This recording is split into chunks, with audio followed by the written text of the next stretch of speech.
कुछ लोगों ने आपसे कहा होगा स्टॉक मार्केट में इन्वेस्ट मत करो, ये बहुत रिस्की है, यहाँ पैसा डूबता है।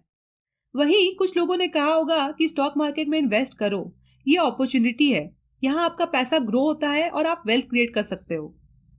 अगर आप एक नए इन्वेस्टर हो और आपको स्टॉक मार्केट की ज्यादा नॉलेज नहीं है और इन बातों को सुन के आप कंफ्यूज हो गए हो कि आपको स्टॉक मार्केट में इन्वेस्ट करना चाहिए या नहीं करना चाहिए, तो फ्रेंड्स आज इस वीडियो में हम ये सारे कंफ्यूजन्स और डाउट्स को दूर करेंगे। इस वीडियो में हम समझेंगे कि क्यों लोग स्टॉक मार्केट को रिस्की बोलते हैं, क्या है स्टॉक मार्केट के रिस्क, कैसे हम इन रिस्क को कम कर सकते हैं। तो पहले समझते हैं लोग स्टॉक मार्केट को रिस्की क्यों बोलते हैं। इसके बहुत सारे रीजंस हो सकते हैं। पहला, नो फॉर्मल एजुकेशन। हमें स्कूल या कॉलेज में कभी ये पढ़ाया नहीं गया कि इन्वेस्टिंग कैसे की जाती है, स्टॉक मार्केट क्या होता है, ये कैसे ऑपरेट होता है, यहाँ कैसे इन्वेस्ट करना चाहिए। इनफैक्ट कुछ दिन पहले पार्लियामेंट में साउथ के एक एमपी मिस्टर तेजस्वी सूर्या ने financial literacy as a subject school में इंट्रोड्यूस करने की बात रखी है। और वो दिन दूर नहीं जब इन्वेस्टिंग को स्कूल में सिखाया जाएगा। अब लोग बिना नॉलेज के स्टॉक मार्केट में इन्वेस्ट करेंगे तो हाई चांसेस है कि उनका पैसा डूबेगा। दूसरा, इन्वेस्टिंग बेस्ड ऑन टिप। जब कोई नया इन्वेस्टर होता है या जिसको स्टॉक मार्केट की ज्यादा नॉलेज नहीं होती पर वो स्टॉक मार्केट में इन्वेस्ट करना चाहता है, तो वो ऐसे में किसी टीपू अंकल को फोन करता है और उनसे टिप लेके स्टॉक्स में इन्वेस्ट कर देता है। अगर बिना कंपनी को समझे जब लोग टिप के बेसिस पे इन्वेस्ट करेंगे तो नुकसान तो होगा ही। Wrong expectations. कुछ लोग ये सोच के स्टॉक मार्केट में इन्वेस्ट करते हैं कि यहाँ से क्विक मनी अर्न कर लेंगे, तो ये एक रॉन्ग एक्सपेक्टेशन है। Stock market is not a get rich quick scheme. It takes hard work, patience and perseverance to make money from stock market. Lack of patience. Stock market में patience एक बहुत बड़ा रोल प्ले करता है। आपने Chinese bamboo tree की story तो सुनी होगी। बम्बू एक ऐसा प्लांट है जो पहले 4 साल तक बिल्कुल ग्रो नहीं होता, पर आपको पेशेंटली उसे पानी देते रहना होता है। और 5वें साल जब वो ग्रो होना स्टार्ट होता है तो 6 वीक्स में 90 फीट ग्रो हो जाता है। कहने का मतलब है कि स्टॉक मार्केट में भी पेशेंस की बहुत जरूरत है।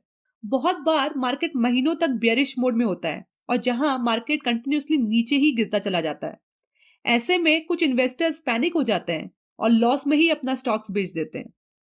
Lack of diversification. Stock market में अगर कोई सही तरह से इन्वेस्ट करे तो 15% रिटर्न कमाना कोई बड़ी बात नहीं है, पर लोग ज्यादा रिटर्न कमाने के लालच में अपना सारा पैसा इक्विटी में इन्वेस्ट कर देते हैं। ऐसे में उनका रिस्क बहुत ज्यादा बढ़ जाता है और जहां हाई रिस्क होता है वहां फाइनेंशियल लॉस होने का चांसेस भी ज्यादा होता है। इन सब रीजंस के कारण जब लोगों का स्टॉक मार्केट में पैसा डूबता है तो वो स्टॉक मार्केट को रिस्की बोलते हैं।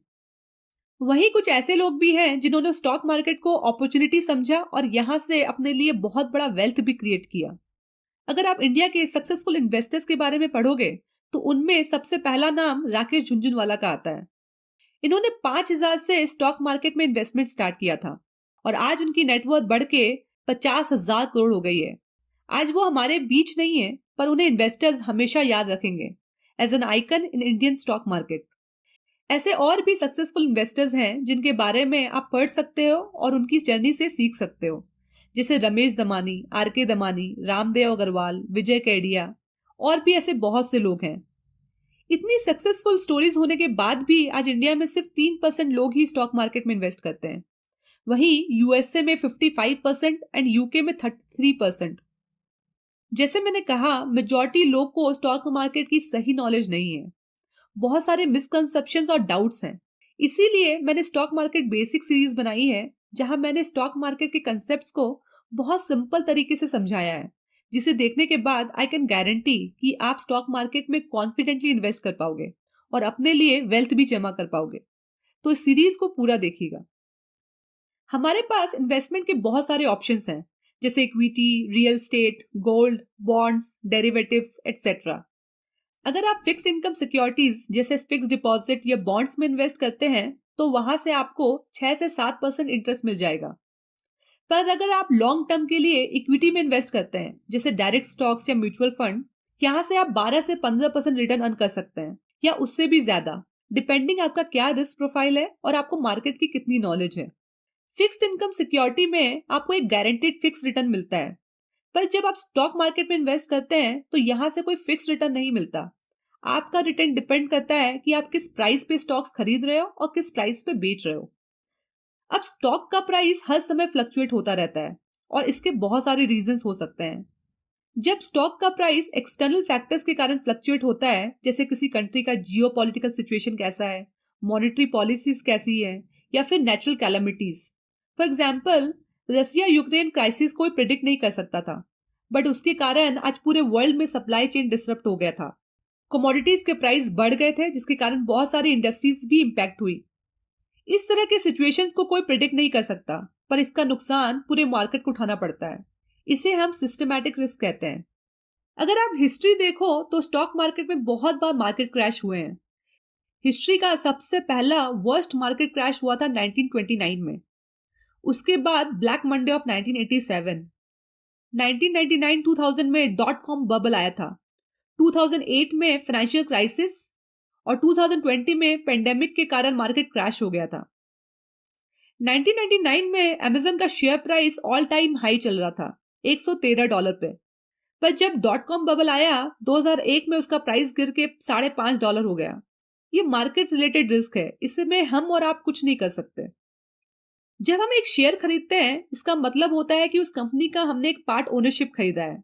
अगर कोई कंपनी अच्छा परफॉर्म करेगी तो चांसेस है कि उसके प्राइस भी बढ़ेगा और उससे हमें मुनाफा होगा, और हो सकता है कंपनी अपने प्रॉफिट से हमें डिविडेंड भी दे। अब कंपनी फ्यूचर में अच्छा करेगी या नहीं, ये बहुत सारे फैक्टर्स पर डिपेंड करता है, जिसे हम इंटरनल फैक्टर्स कहते हैं।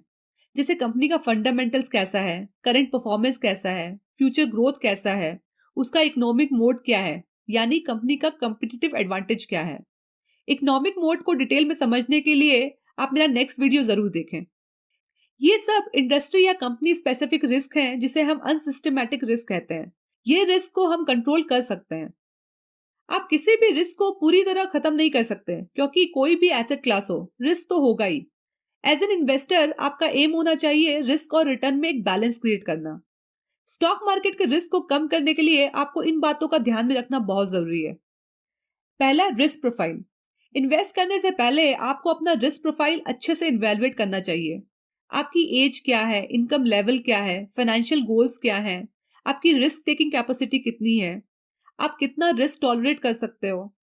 लेट्स से आप यंग हो, अनमैरिड हो, या आपकी अर्निंग बहुत अच्छी है, तो आप ज्यादा रिस्क ले सकते हो। आपका इक्विटी एक्सपोजर हाई हो सकता है। वहीं अगर आपकी एज ज्यादा है और आपका रिटायरमेंट नजदीक है, या आपको ज्यादा लिक्विडिटी की जरूरत है, तो आप ज्यादा रिस्क लेना नहीं चाहोगे, तो आपको लो इक्विटी एक्सपोजर लेना चाहिए। अपना रिस्क प्रोफाइल को अच्छे से समझ के ही आपको स्टॉक मार्केट में इन्वेस्ट करना चाहिए। सेकंड है एसेट एलोकेशन। जैसे मैंने कहा, अच्छा रिटर्न मिलने की लालच में कुछ लोग अपना सारा पैसा स्टॉक मार्केट में इन्वेस्ट कर देते हैं। ये भी गलत है, क्योंकि स्टॉक मार्केट में उतार चढ़ाव आते रहते हैं। ऐसे में अगर आपको इमरजेंसी सिचुएशन आ जाती है, तो आपको इमीडिएटली पैसे की जरूरत पड़ सकती है।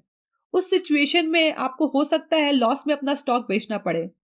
इसीलिए आपको अलग अलग एसेट्स में इन्वेस्ट करना चाहिए। रे डेलियो एक बहुत ही बड़े हेज फंड मैनेजर हैं और अल्ट्रा एचएनआई यानी दुनिया के सबसे अमीर लोगों का पोर्टफोलियो मैनेज करते हैं। उन्होंने कहा है, you should have a strategic asset allocation mix that assumes that you don't know what the future is going to hold। इसका मतलब है फ्यूचर में क्या होगा किसी को नहीं पता, और इसीलिए हमें अपना इन्वेस्टमेंट अलग अलग एसेट क्लास में इन्वेस्ट करना चाहिए, जिससे मार्केट कहीं भी जा रहा हो हमें नुकसान ना हो। उन्होंने एक पोर्टफोलियो स्ट्रेटेजी बताई है। ये एक वेल डाइवर्सिफाइड पोर्टफोलियो है, इसीलिए रे डेलियो इसे ऑल वेदर पोर्टफोलियो भी कहते हैं, यानी मार्केट कहीं भी जाए आपको नुकसान कम से कम होगा। अगर आप एसेट एलोकेशन को डिटेल में समझना चाहते हो तो मेरा ये वीडियो देख सकते हो। थर्ड है कंपनी ड्यू डिलीजेंस। आप स्टॉक्स कैसे सिलेक्ट करते हो वो बहुत मैटर करता है। क्या आपको किसी से टिप मिली, या कोई न्यूज में आपने स्टॉक के बारे में सुना, या फिर किसी ऑनलाइन इन्फ्लुएंसर ने इसे रेकमेंड किया। आपका सोर्स जो भी हो, किसी भी कंपनी का स्टॉक्स खरीदने से पहले उसका ड्यू डिलीजेंस करना बहुत जरूरी है। क्या आप कंपनी के बिजनेस को समझते हो, उसकी इंडस्ट्री क्या है, कंपनी का फाइनेंशियल परफॉर्मेंस कैसा है, उसका फ्यूचर में क्या ग्रोथ प्लान्स है, क्या कंपनी के पास कोई कम्पिटिटिव एडवांटेज है, कंपनी की मैनेजमेंट कैसी है। स्टॉक खरीदना मतलब एक बिजनेस में इन्वेस्ट करना, और वो बिजनेस कैसा है ये जानने के बाद जब आप इन्वेस्ट करोगे तो रिस्क बहुत कम हो जाएगा। फोर्थ है स्टॉक डाइवर्सिफिकेशन। 1950 में हैरी मार्कोविट्ज ने मॉडर्न पोर्टफोलियो थ्योरी दी थी, जिसके लिए उन्हें नोबेल प्राइज भी मिला था। उन्होंने कहा है कि जब हम एक स्टॉक में इन्वेस्ट करते हैं तो उसमें 2 रिस्क होते हैं।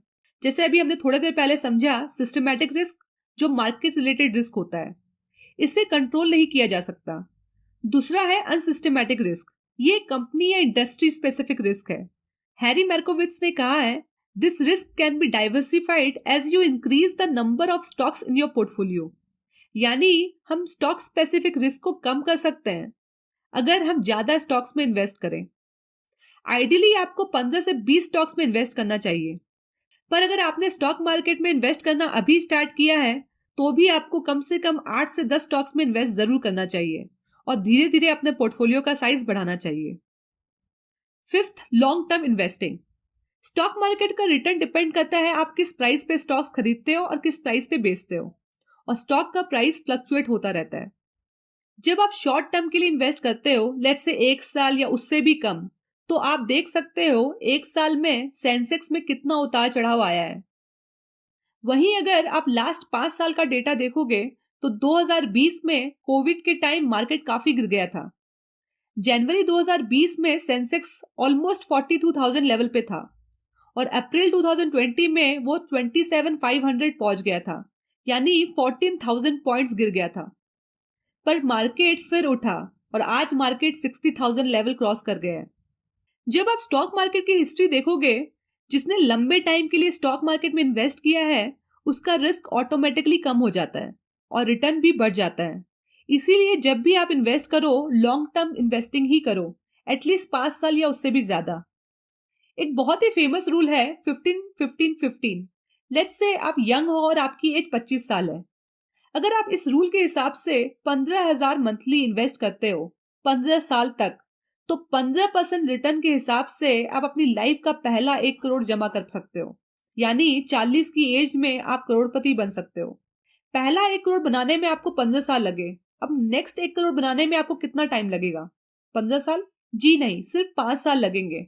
नेक्स्ट 1 करोड़ बनाने में कितना टाइम लगेगा? 5 साल? जी नहीं, सिर्फ 2 साल। ये है पावर ऑफ कंपाउंडिंग का मैजिक।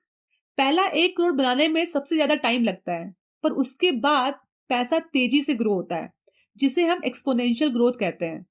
अगर आप यंग हो और आपने अपना करियर अभी स्टार्ट ही किया है तो आपके पास एक लंबा टाइम है। अगर आप इनिशियल ईयर्स में इन्वेस्टमेंट स्टार्ट करते हो तो आप एक बहुत बड़ा वेल्थ क्रिएट कर सकते हो।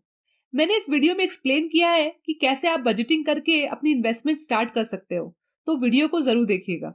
And lastly, be patient. Market में बहुत सारे क्रैशेस हुए हैं।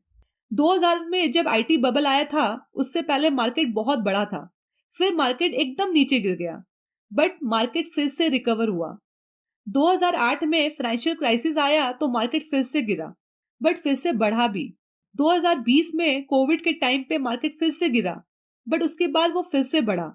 तो कहने का मतलब है, शॉर्ट टर्म में मार्केट में कितना भी उतार चढ़ाव आए, उससे आपको कोई फर्क नहीं पड़ना चाहिए, क्योंकि अगर आपने लॉन्ग टर्म के लिए इन्वेस्ट किया है तो एक बात हमेशा याद रखें, स्टॉक मार्केट हो या इंसान, जाना तो ऊपर ही है। होप इस वीडियो को देखने के बाद आपको स्टॉक मार्केट को लेके थोड़ा डर निकल गया होगा और डाउट्स भी क्लियर हुए होंगे। लाइक करके जरूर बताइएगा। नेक्स्ट वीडियो में हम समझेंगे स्टॉक क्या होता है, स्टॉक एक्सचेंज क्या होता है, स्टॉक एक्सचेंज के पार्टिसिपेंट्स कौन है और ये कैसे ऑपरेट होता है। तो नेक्स्ट वीडियो को जरूर देखिएगा।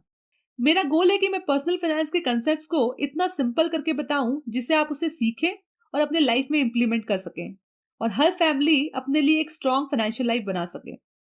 अगर आप भी मेरे गोल से जुड़ना चाहते हो तो मेरे चैनल को सब्सक्राइब जरूर करें और अपने फैमिली एंड फ्रेंड्स के साथ शेयर करें।